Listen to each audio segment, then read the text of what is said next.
What's going on, everybody? I hope you're all having a wonderful day today. For those of you that are new to the channel, my name is Ty, and today in this video, I'm going to be ranking all 5 MonsterVerse movies. For this ranking, I'm just going to be talking about the 5 MonsterVerse movies. I'm not going to be including the Monarch Legacy of Monsters show that was on Apple TV. I know that it's connected, but I didn't watch it, and I don't have much interest. I feel like before I get into this ranking, I just want to give you guys a quick rundown of my thoughts of this universe as a whole, just like cohesively. So, I don't think any of these movies are like necessarily amazing. I don't think any of them are like horrible. I think they kind of just float into the above average range to below average range. They're kind of just what some people would just call mid, and honestly, can't say I disagree with you. I think they're very fun, but some of them obviously are much worse than others. So yeah, let's get into this ranking. I do enjoy this franchise overall. I look forward to whenever the next movie's coming out, but I don't really expect anything crazy. So yeah, let's see how I rank these films. Guys, if you like this video, please consider dropping a like, and also if you want to hit that subscribe button, that would mean the world to me.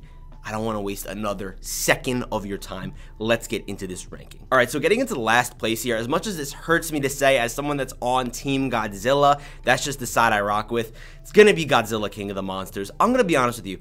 I think that this movie is one of the best looking films from a CGI standpoint, visually, whatever you want to say, in the past decade. Like, I'm not kidding. The CGI in this looks better than 90% of blockbusters.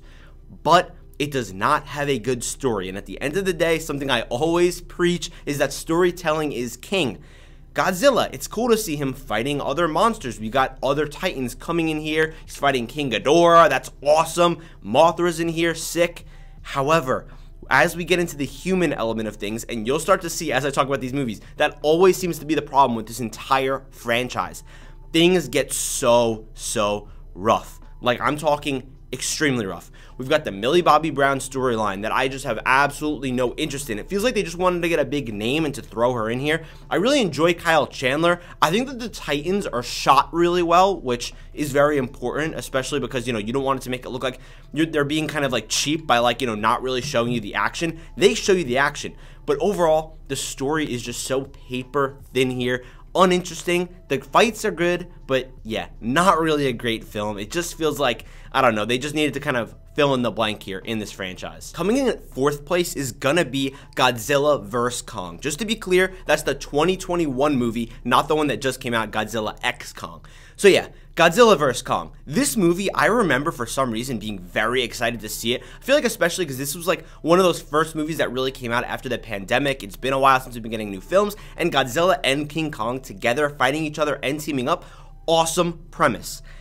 However, again, the human storyline bogged this movie down for me. And yet again, we have an awesome final battle of Godzilla and King Kong fighting Mechagodzilla. That was an awesome surprise. Mechagodzilla was cool. I actually liked kind of like the motivations behind the villain. Everything looked great. But in the middle of this final fight, we're cutting to Millie Bobby Brown, like spilling coffee and destroying Mechagodzilla, because that's apparently the way that you destroy Mechagodzilla, is by spilling coffee on like a computer monitor. So stupid. There's a lot of things in here that just make this movie feel very slow. We're bouncing back between, you know, regular Earth, like the surface, and Hollow Earth, going back and forth. It just feels very slow. We get some cool fights in here. Godzilla and Kong on the carrier in the middle of the ocean. Awesome. But overall, again, it doesn't feel like there was exactly, you know, the most beautiful story ever told here. It's a pretty decent watch. It's fun enough. Coming up next in 3rd place is gonna be the brand new MonsterVerse film, that being Godzilla X Kong, The New Empire. Listen, this movie is extremely dumb. It's stupid. If we're just being honest with ourselves, it is. But I had such a fun time with it. It feels like this movie, out of all the MonsterVerse films, takes the human element away as much as possible and tries to focus on the Titans.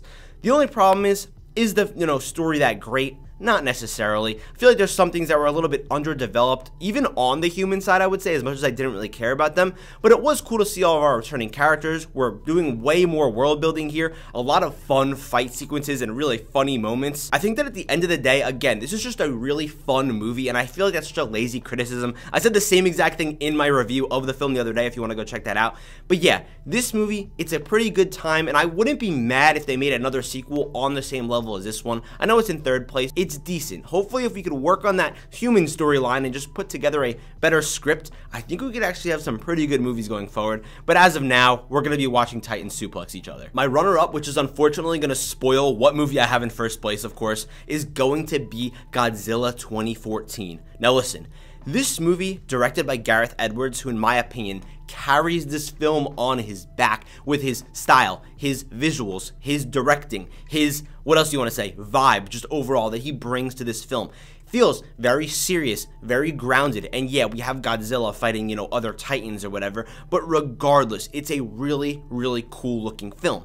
The only problem for me is that I feel like we don't even get Godzilla that much in this film. He shows up for the first time halfway through the movie, which is way too long in a Godzilla movie to be seeing Godzilla. We've got actually a pretty stacked cast in here with like Elizabeth Olsen, Aaron Taylor Johnson, Bryan Cranston. I mean, the list goes on. Some really great actors and actresses in here. But yeah, from there, again, it just feels like the story is a bit lackluster. It's a little bit of a slow burn, but you get some pretty interesting set pieces in here. I think overall the color grading looks really nice, and it's pretty crazy what a departure this movie is from what the next film that we just got was, which is Godzilla x Kong: The New Empire. Completely different vibe, completely different Godzilla even, I'd argue, and yeah, just overall, I mean, it's a pretty cool movie. It's a bit of a slow burn, like I said, but it does feel like the more adult movie out of all of these films. And just like that, we have one movie standing. Coming in first place is going to be Kong Skull Island. Listen, I know that I said overall this franchise is one that I feel like is a bit lackluster. I have a good time with it, but most of these movies are just average. I feel like this is the one movie that I could genuinely say I really enjoy and I seriously like. Starting off, before we even talk about Kong and the island, whatever, the cast of this movie is stacked. You have like a ton of MCU in here for some reason. Samuel L. Jackson, Brie Larson, Tom Hiddleston. You've got John Goodman in here. So many good actors and actresses. Even some other small side characters. You've got Casey from Loki in here, believe it or not. And yeah, just a great cast that's actually utilized properly. I feel like all of their strengths. John C. Reilly, God, I'm forgetting so many people. This is a stacked cast. It's ridiculous the amount of people they were able to get for this movie. Once we get to Skull Island, the way that they were able to uniquely stylize it, so many cool shots, all the colors are so vibrant, and Skull Island actually feels dangerous. Like, it feels like anywhere that you walk, you could get instantly killed, and that's it. You're done, gone forever.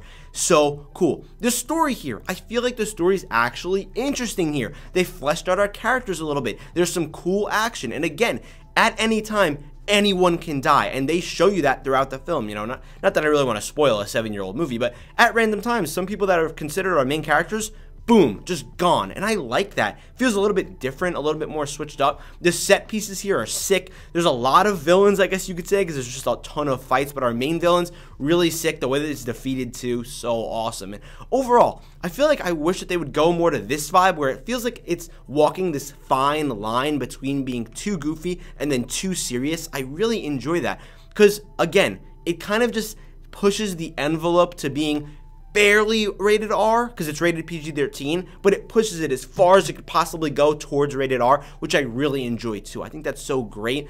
Again, nice balance of goofy and serious. I feel like this is the vibe they should be ideally trying to go for, but they're leaning super hard into the goofy stuff with the new movie that just came out. But yeah, guys, that's gonna just about do it for this ranking today. Listen, before you click off this video, I want to hear down in the comments, what's your ranking of the MonsterVerse? I feel like this is such a unique franchise because they're not pumping out like 1 billion movies a year or whatever. You know, they're kind of taking their time, like one every 2 years, one every 3 years, which I kind of like. You know, I respect that. Feels like they're putting a little bit more attention and care into this franchise now, especially since Godzilla x Kong: New Empire had a monster opening weekend, which I mean was huge for that franchise. I'm honestly rooting for them. Good job, guys.